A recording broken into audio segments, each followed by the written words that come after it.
This is Rob Tebbutt for Boxing Social in association with Pursue Fitness. Delighted to be joined as always by Luke Campbell. We're here at McGuigan's gym in London ahead of your bout with Lomachenko on August the 31st. Now we've got all of that out of the way. How you doing, Luke? Yeah, no, I'm doing very well, thank you. Yourself?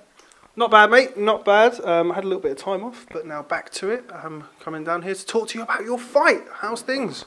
Yeah, really good. Training's going good. I just feel like we're in exactly the right place where we need to be right now.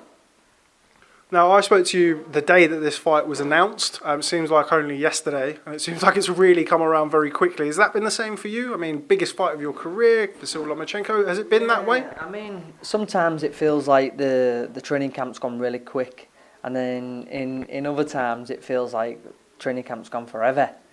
You know, but to be fair, it's gone as good as it can go.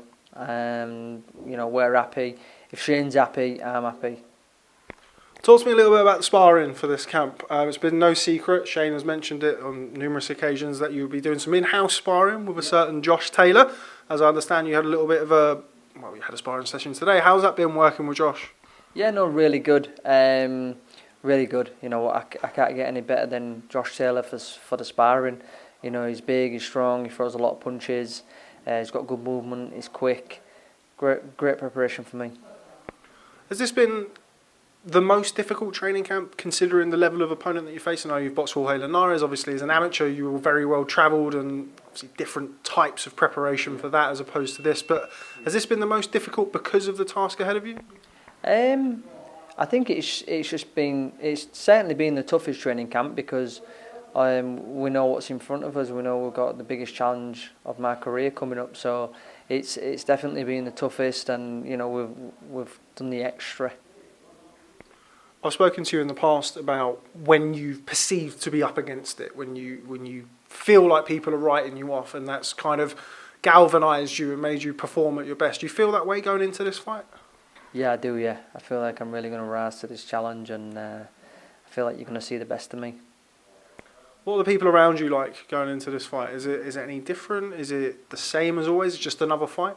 Yeah, exactly. And it is just another fight. Take the titles away and whatnot and whatever else. It's just another fight, you know. It's how you want to see it in your head, but at the end of the day, it's just another fight. We're training in there. As soon as the bell goes, it's 12 rounds and it's a fight. We've spoken about your previous world title challenge when you were unsuccessful against Jorge Linares. Obviously, the build-up to that fight was dominated from personal issues that you had.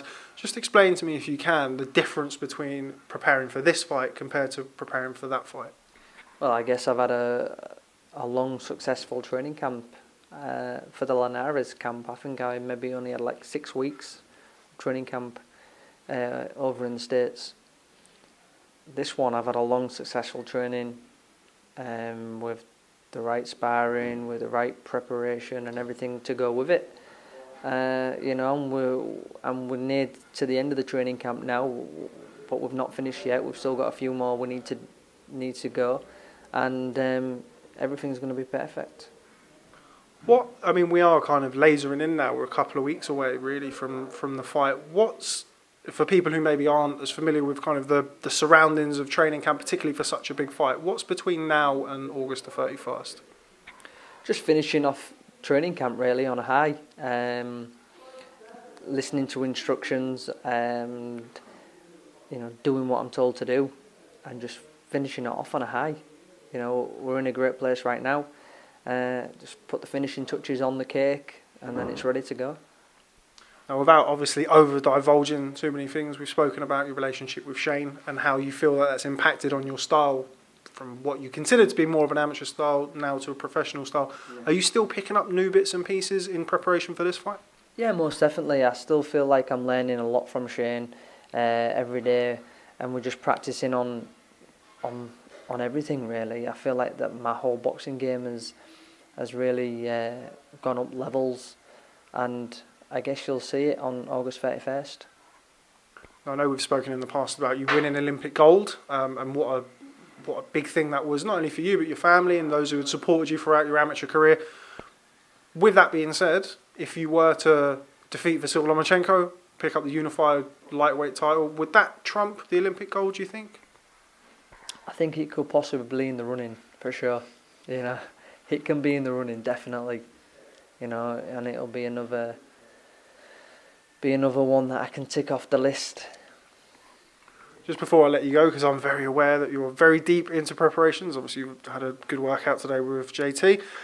Just want to grab a little bit, well, your opinion really on events of the last week. Your old amateur teammate, Anthony Joshua, travelling to Saudi Arabia to attempt to regain his titles against Andy Ruiz. Just your thoughts on that? Yeah, no, I definitely think he should go straight for the rematch. I think he's doing the right thing there. And, he's in Saudi.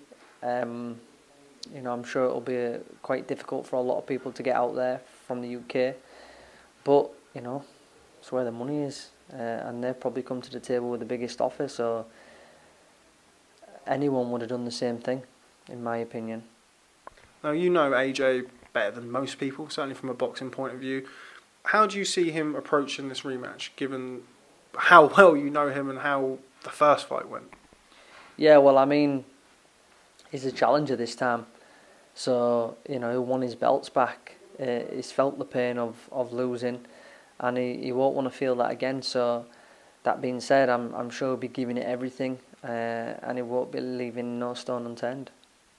Okay, well, before I let you go, just a final message to fans who'll be tuning in on August the 31st. I know the reaction to the fight has been massive. I know your phone has probably not stopped. What message have you got for people who'll be tuning in to watch you face Vasyl Lomachenko on August the 31st? This is going to be one hell of a fight, and it's not to be missed. We both bring to the table speed, power, skill, and excitement. Do not miss this fight. Okay, well, Luke Campbell, always a pleasure catching up with you. Thanks very much for speaking to Boxing Social, and I'm sure I'll see you very soon. Thanks very much. Cheers. Cheers, mate.